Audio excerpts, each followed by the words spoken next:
So I had a really happy upbringing.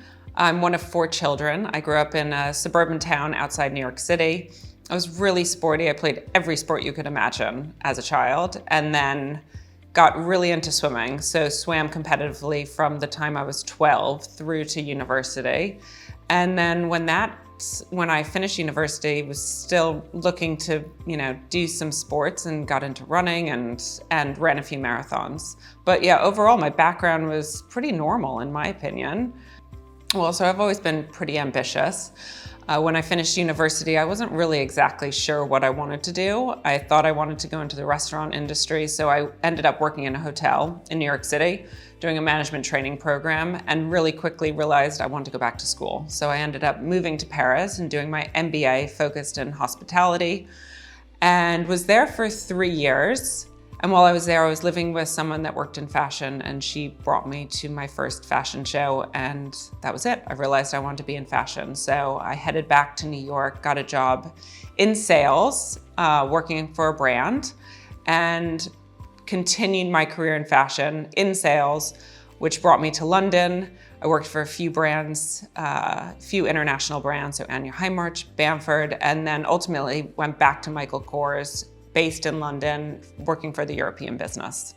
When I went back after my second son was born and had to travel every week, plus travel not just to Europe, but also to the US, it just started to get really exhausting. I could just feel the impact on my body and realized that I was, 1, exhausted, and 2, started to just feel a little bit unwell. Something felt a little bit off. I didn't realize that I was going through a burnout at the time. I just thought I was a little bit tired. But at the same time, I was in a job that had the promotion that I wanted, and I had, a supportive husband and 2 amazing children.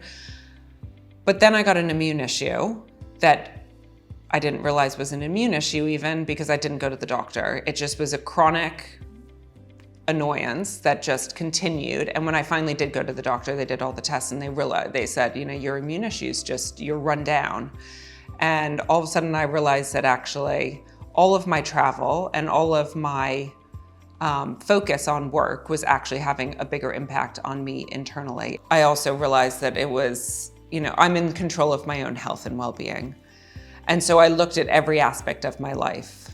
My exercise routine was fine. I was running, but at the same time, I also had a yoga practice. And at that point, my yoga practice started to step up and become more of something that I needed for, my mental capacity as much as my physical space.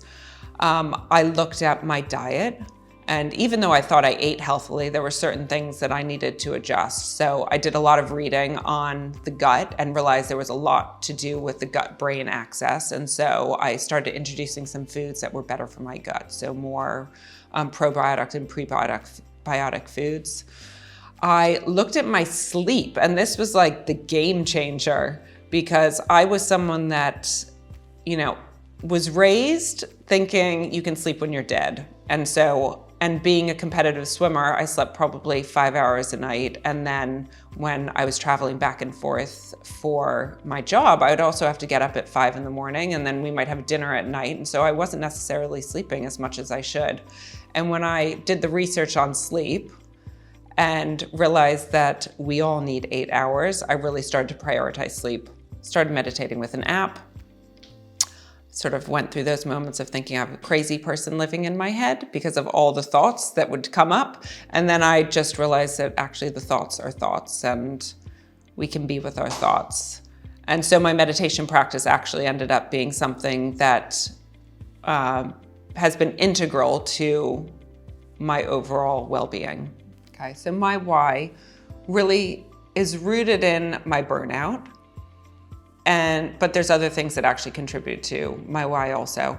So health was a major factor. Just going through the burnout, having a chronic immune issue, realizing that I needed to take care of myself. That led me to educating myself a bit more. And then I started realizing that actually this planet needs to be looked after. And actually, as a parent, we need to leave the planet in a better place for our children. for our children's children, and that well-being and the well-being of the planet are interconnected.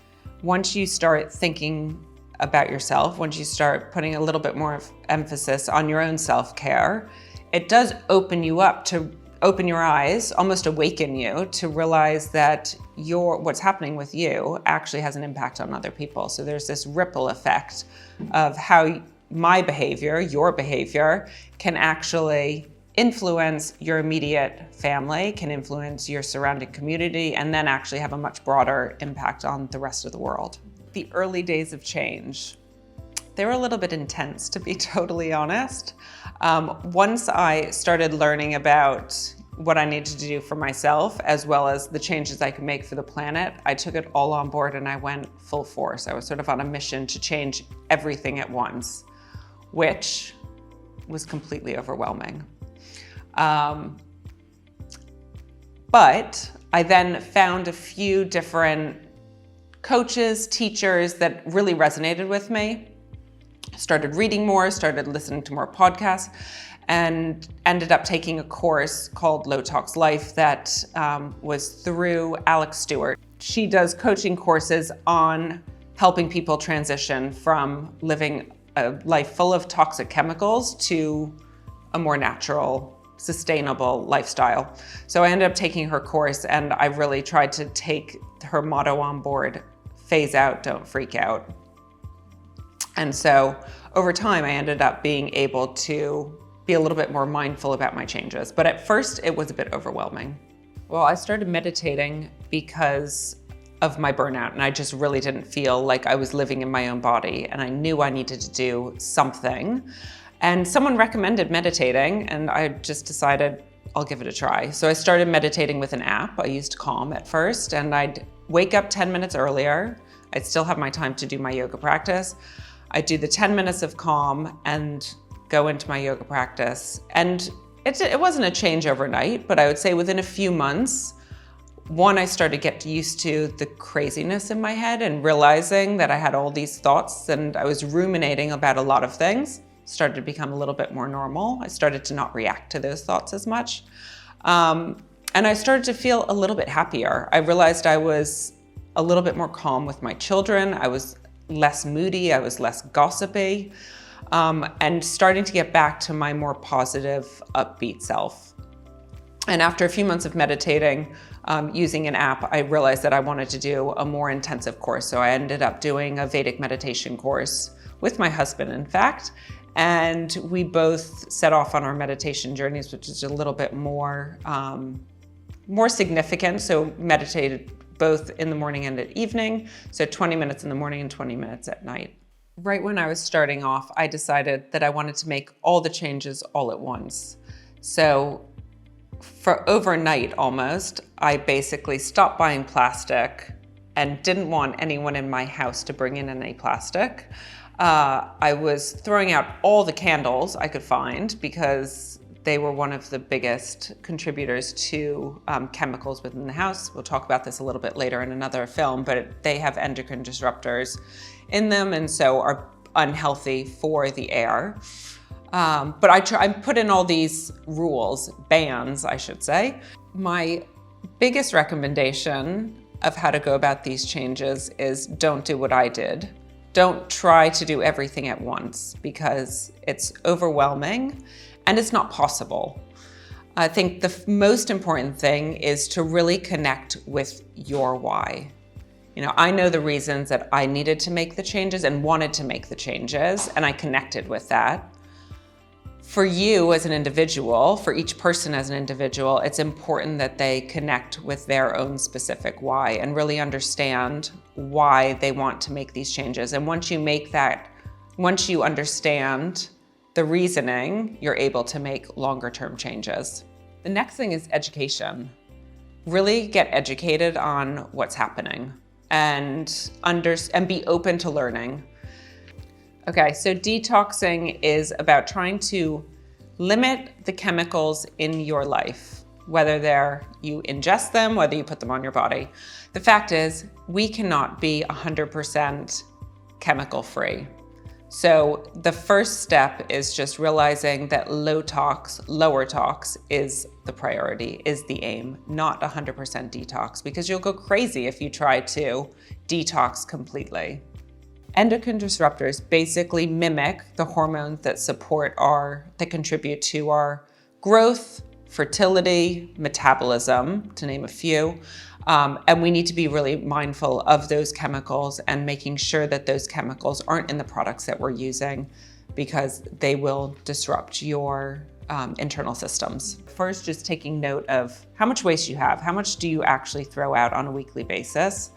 How much of that is food waste? And are you mixing your food waste with your regular waste? Because if you are, that food waste actually can't be broken down to be reused as soil longer term. So we want to be separating out our food waste from our actual rubbish, and then just seeing how much of that does actually need to be wasted, or can it be reduced, reused, or recycled in some way. Single-use plastic is still a major contributor to the overall plastic production. I think 50% is still, of all plastic globally, is still single-use. So we have a long way to go.